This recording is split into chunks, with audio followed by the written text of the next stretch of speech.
नमस्कार मंडळी, तुम्हा सर्वांचं आपल्या श्री महालक्ष्मी या चॅनलमध्ये खूप खूप स्वागत आहे.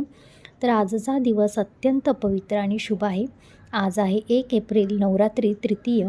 हा दिवस अत्यंत शुभ आहे. या दिवशी तुम्हाला जर 2 दीपक तुम्ही या जागेवरती प्रज्वलित केले तर तुमची कोणतीही कितीही मोठी मनोकामना असू द्या ती पूर्ण होत असते.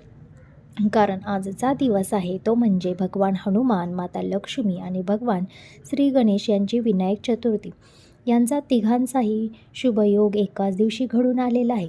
त्यामुळे या तिन्ही देवतांचा आशीर्वाद तुम्हाला प्राप्त होणार आहे. तुमच्या जीवनात सुख हे येणार आहे. तुमचं स्वतःचं घर नसेल, तुमची स्वतःची गाडी नसेल, तुमचं कितीही मोठं स्वप्न असेल, घर, गाडी, बंगला, तुमचं जरी करोडपती बनण्याचं जरी स्वप्न असेल तरी ते आजच्या दिवशी पूर्ण होणार आहे. कारण आजचा दिवस हा अत्यंत शुभ आणि खूप चांगला दिवस आहे. खूप दिवसानंतर असा योग तयार झालेला आहे की तिन्ही देवतांची पूजा तुम्ही जर एकसाथ एका दिवशी केली तर तिघांचे आशीर्वाद तुम्हाला प्राप्त होणारे आहेत. आणि असा योग पुन्हा कधी येईल हे सांगू शकत नाही. त्यामुळे आजच्या दिवसाचं तुम्हाला सोनं करायचं आहे. आजच्या दिवशी असा एक उपाय तुम्हाला करायचा आहे की जेणेकरून तुमची मनोकामना ही पूर्ण होणार आहे. तुमची कितीही मोठ्यातली मोठ्या मनोकामना असू द्या ती आजच्या दिवशी जर तुम्ही हा उपाय केला तर तुमची नक्कीच ती पूर्ण होणार आहे. कारण आजचा दिवस वार आहे मंगळवार, विनायक चतुर्थी आहे, हनुमानजींचा वार आहे आणि माता लक्ष्मीचा वार आहे. त्यात आणि नवरात्रीचा तृतीय दिवस आहे. त्यामुळे या दिवशी नवरात्रीमध्ये माता लक्ष्मी ही अत्यंत प्रसन्न मुद्रेत असते.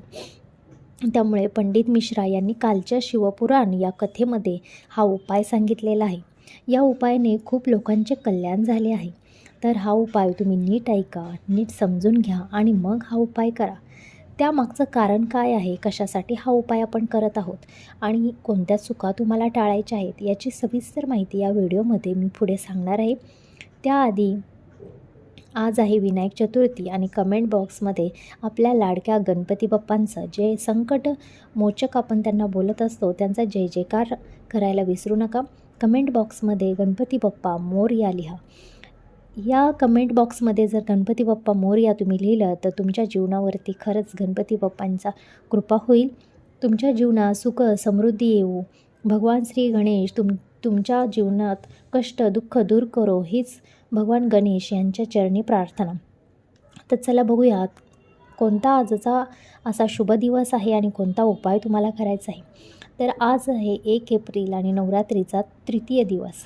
त्यामुळे माता लक्ष्मी ही अत्यंत प्रसन्न मुद्रेत या दिवशी असते आणि आजचा हा उपाय करून माता लक्ष्मीची तर कृपा तुम्ही प्राप्त करणार आहात. पण माता लक्ष्मीची अत्यंत प्रिय असे बाल गणेश गणपती बाप्पा यांचीही त्यासोबत तुम्ही पूजा केली तर सोन्याहून पिवळं म्हणावं लागेल. कारण दोघांची एकत्रित जर पूजा तुमच्या हातून या दिवशी झाली तर तुमच्या जीवनातील दुःख कष्ट हे सारं नाहीसं होऊ शकतं आणि तुमच्या जीवनामध्ये सुख समृद्धी आणि वैभव भरभरून प्राप्त तुम्हाला होऊ शकतं. कारण ही खूप मोठी संधी आहे तुमच्यासाठी. तुम्ही कितीही पूजापाठ करता, खूप मोठी उपासना करत असता, उपवास करत असता आणि एवढ्या मोठ्या मनोकामना तुमच्या ज्या असतील किंवा छोटीतली छोटी जरी मनोकामना तुमची असेल तर ती पूर्ण होत नाही. तुम्ही खूप पूजा करता, खूप पूजापाठ करता पण तुमची जी मनोकामना आहे ती पूर्ण होत नाही. तर या दिवशी आजच्या दिवशी एक छोटासा हा उपाय करून तुमची कितीही मोठी मनोकामना असू द्या कितीही लहान मनोकामना असू द्या ती आजच्या दिवशी हा एक उपाय केल्याने ते पूर्ण होत असते. या छोट्याशा उपायाने तुमचं अगदी जीवन हे बदलून जाणार आहे. हा उपाय अगदी साधा सोपा आहे. फक्त तुम्हाला आजच्या दिवसातील फक्त 5 मिनटं तुम्हाला काढून हा उपाय तुम्हाला करायचा आहे. उपाय अगदी बिना खर्चिक आहे. कारण आज आहे नवरात्रीचा तृतीय दिवस. माता लक्ष्मी ही अत्यंत प्रसन्न मुद्रेमध्ये असते. आजच्या दिवशी माता लक्ष्मीसाठी जर काही खास उपाय केले, धनप्राप्तीसाठी जर काही खास उपाय केले तर त्याचं निश्चित फळ हे तुम्हाला लवकर भेटत असतं. तुमच्या घरी शुभयोग येत असतात आणि शुभकार्य घडत असतात. त्यामुळे आजच्या दिवशी हा उपाय तुम्हाला नक्की करायचा आहे. त्यामुळे तुम्ही हा छोटासा उपाय करून माता लक्ष्मीला, बाप्पा गणपतीला तुम्हाला प्रसन्न करायचं आहे. सगळी संकटे दूर करायची आहेत आणि लक्ष्मीची कृपा ही करून घ्यायची आहे. कारण आजचा दिवस हा खूप खास आहे. त्यामुळे आजच्या दिवशी तुम्हाला भगवान गणेश, हनुमानजी आणि माता लक्ष्मी या तिघांची एकत्रित पूजा करायची आहे. त्यांचा आशीर्वाद आपल्याला प्राप्त करायचा आहे. त्याचबरोबर एक छोटासा उपाय केल्याने तुमच्या घरातील जी नकारात्मकता आहे ती जळून खाक होणार आहे आणि तुमच्या घरातलं जे वातावरण आहे ते पवित्र बनणार आहे आणि त्यामुळेच तुम्ही जी पूजापाठ करता त्याचं फळ तुम्हाला मिळणार आहे. त्यामुळे घरात शुभकार्य घडून येत असतात आणि तुमच्या जीवनामध्ये तरक्कीचे मार्ग उघडत असतात. तर तुमचं कल्याण होण्यासाठी हा एक छोटासा उपाय तुम्हाला करायचा आहे. उपाय अगदी साधा सोपा उपाय आहे. त्यामुळे कोणत्याही प्रकारचा कंटाळा न करता अगदी तुम्हाला आज रात्री फक्त 5 मिनटं तुम्हाला हा उपाय करायचा आहे. तुमच्या घरामध्ये सतत दुःख आहे, कष्ट आहे, सतत कलह आहेत, भांडणं आहेत, पण तुम्हाला त्याचं मागचं कारण माहीत नाही. कशा समस्यामुळे हा आपल्याकडला दोष लागलेला आहे हे देखील माहीत नाही. पितृदोष आहे का मंगलदोष आहे का वास्तुदोष आहे, या कोणत्याही प्रकारच्या दोषासाठी हा उपाय अत्यंत योग्य उपाय आहे. हा उपाय करून तुम्ही हे सगळे दोषचं जे प्रमाण आहे ते तुम्ही कमी करू शकता. कारण हा उपाय माता लक्ष्मीसाठी, भगवान गणेशसाठी आपण करणार आहोत.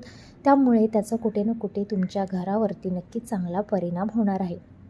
हा उपाय तुमची मनोकामना पूर्तीसाठी तर होणारच आहे, शिवाय घरातील नकारात्मकतासुद्धा यामुळे निघून जाणार आहे.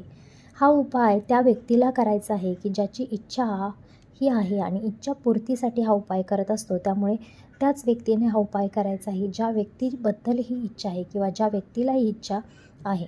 जर तुम्हाला जमणार नसेल तर घरातील आई, बहीण ही आपल्या घरची लक्ष्मी असते.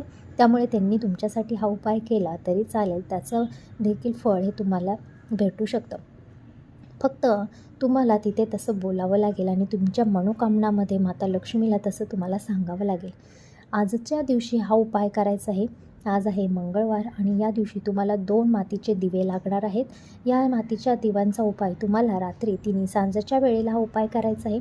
एका मातीच्या दिव्यामध्ये तुम्हाला तूप घालायचं आहे. त्यामध्ये तुम्हाला 2 लवंग आणि 2 वेलची टाकून असा दीपक तुम्हाला गणपती बाप्पांच्या समोर तुम्हाला प्रज्वलित करायचा आहे आणि एका दिव्यामध्ये तुम्हाला तिळाचं तेल टाकायचं आहे. 2 लवंग आणि 2 वेलची असा दीपक तुम्हाला बाहेर, दरवाजाच्या बाहेर तुम्हाला दक्षिण दिशेला हा दिवा लावायचा आहे. नीट लक्षात घ्या, जो तुपाचा दिवा आहे तो तुमच्या मंदिरामध्ये भगवान गणेश, माता लक्ष्मी यांच्या फोटो किंवा मूर्तीसमोर लावायचा आहे आणि तिळाचा जो तेलाचा दिवा आहे तो तुम्हाला बाहेर, दरवाजाच्या बाहेर दक्षिण दिशेला तुम्हाला लावायचा आहे. फक्त एक चूक करू नका की तुम्ही जेव्हा बाहेर दिवा लावणार तेव्हा बाहेरची जागा ही साफसुथरी हवी आहे. तिथे कुठेतरी झाडू पडलेला आहे, चपल्या पडलेल्या आहेत, अशा ठिकाणी तुम्हाला तो दिवा लावायचा नाही. कारण तो आपण माता लक्ष्मीच्या स्वागतासाठी लावणार आहोत. माता लक्ष्मी आपल्या घरात येणार आहे आणि जो घरातील दिवा लावणार आहे तो आपल्या घरातील गणपती बाप्पा, आपली माता लक्ष्मी यांच्यासाठी लावणार आहात. कारण आपली मनोकामना पूर्तीसाठी आपण हा दीप प्रज्वलित करणार आहोत. जेव्हा पण तुम्ही हा दिवा लावाल त्याच्या खाली तुम्हाला थोडेसे चिमूटभर तांदूळ टाकायचे आहेत आणि मग त्याच्यावरती हा दिवा प्रज्वलन करून तुम्हाला माता लक्ष्मी स्तोत्र, गणपती स्तोत्र बोलायचे आहेत आणि शेवटी तुम्हाला तुमची मनोकामनाही सांगायची आहे. तर असा होता आजचा व्हिडिओ. हा जर व्हिडिओ तुम्हाला आवडला असेल तर आपल्या या चॅनलला लाईक, शेअर आणि सबस्क्राईब करायला विसरू नका. धन्यवाद.